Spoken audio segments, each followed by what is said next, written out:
आम जनता से जुड़ी खबरों को देखने के लिए इंडिया न्यूज लाइव टीवी को सब्सक्राइब करें और नोटिफिकेशन के लिए बेल आइकॉन दबाएं। कुशीनगर सेवरी कस्बे के केशरवानी भवन में समाजवादी प्रबुद्ध वर्ग सम्मेलन के मुख्य अतिथि प्रदेश सचिव बालकृष्ण मिश्र ने भाजपा सरकार पर महंगाई, भ्रष्टाचार, कानून व्यवस्था पर सवाल उठाया। उन्होंने कहा कि कृषि कानून के माध्यम से किसान को मालिक से नौकर बनाने पर तुली है मोदी सरकार। कार्यक्रम के आयोजक पूर्व विधायक नंद किशोर मिश्र ने कहा कि समाजवादी पार्टी समग्रता, संपूर्णता में विश्वास करती है, इसलिए समाजवादी पार्टी समता मूलक समाज की स्थापना करना चाहती है, जो प्रबुद्ध वर्ग के द्वारा ही संभव है। इसके पीछे कारण है कि देश और प्रदेश की भाजपा सरकार मूल्यों मर्यादा को समाप्त कर जाति धर्म पर भेदभाव पैदा कर समाज को तोड़ने में लगी है, जिससे देश का लोकतंत्र खतरे में है, कानून मजाक बनकर रह गया है। जिलाधिकारी जय तिवारी ने अपने अध्यक्षीय संबोधन में कहा कि वर्तमान परिवेश में लोकतंत्र पर खतरे की घंटी खुद सरकार बजा रही है। देश का किसान अन्न देवता है, जिसके विरुद्ध सरकार ने 3 कृषि कानूनों को लगाकर बहुत गलत किया है। किसान की खेती ही उसकी संस्कृति है। किसान के खाद बीज को एक साजिश के तहत महंगा कर किसान को मजबूर करने की फिराक में भाजपा की सरकार लगी हुई है। ऐसी परिस्थिति पैदा की जा रही है कि किसान खेती की लागत देख खेती छोड़ दे और खेत को पूंजीपतियों के हाथ में सौंप दे। इस दौरान इंडिया न्यूज लाइव टीवी के संवाददाता ओपी गुप्ता के सवालों पर भाजपा सरकार पर कई आरोप लगाए गए।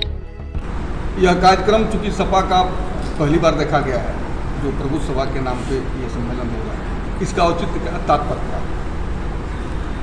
समाजवादी पार्टी ने सभी वर्गों का ध्यान रख करके पूरे समाज का अपने दल के साथ सीधा रिश्ता, सीधा समर्थन जोड़ने का बहुत पहले से अभियान चलाती रही है। उसी का एक हिस्सा है प्रबुद्ध सभा समाजवादी पार्टी का, उसका कार्यक्रम था यहाँ। क्योंकि इस विधानसभा से 2 बार विधायक रहे आप, और आपके तेवर, आपके लड़ने की क्षमता ये विधानसभा जानता है। आपका भी चुप होना कुछ समझ से पर है। बिल्कुल चुप नहीं हूँ।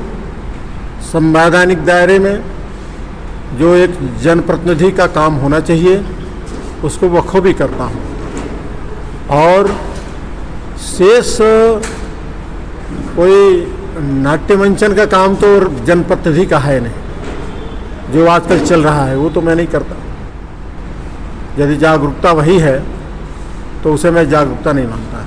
महंगाई के मुद्दे की बात छोड़ दिया जाए, महंगाई तो पूरे देश में ये स्थिति पैदा हो गई है, लेकिन कम से कम कानून व्यवस्था पे तहसील और थानों से समस्याओं से जो लोग जुड़ रहे हैं, इस पे आपके रूप कुछ स्पष्ट होने चाहिए। बिल्कुल स्पष्ट है। पूरी तरह से उत्तर प्रदेश के अंदर गुंडा राज चल रहा है। कानून की धज्जियां उड़ाई जा रही हैं। जिनको कानून का रक्षा करने का, पालन कराने का, पालन करने का दायित्व था, वो कानून का गला घोंट रहे हैं। बहुत समाजवादी पार्टी जनहित के मुद्दों पे लड़ने में सक्षम है। फिर इस विधानसभा में अब तक सपा का चुप होना समझ से परे। क्योंकि देखिए, हमारे वोटर्स समर्थक हैं, ये आताई सरकार से डर रहे हैं ना, ये कानून का उल्लंघन करके ये किसी को फर्जी मुकदमे में फंसा देंगे। इस स्थिति में लोग हमको वोट देने के तत्पर हैं।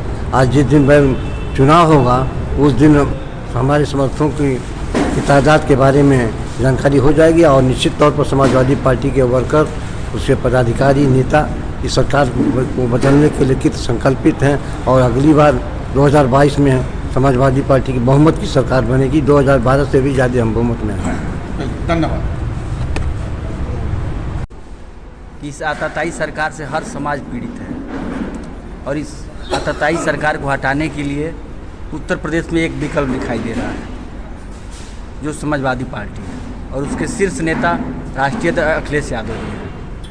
तो कहीं ना कहीं हम लोगों को जहाँ तक लगता है कि इस आताताई सरकार को हटाने के लिए अखिलेश यादव जी ने अपना विजय यात्रा शुरू किया है, और आने वाले समय में मुझे जहाँ तक लगता है कि अपने जनपद में भी आएंगे वो, और इन आताताई सरकार को उखाड़ फेंकने का काम किया जाएगा।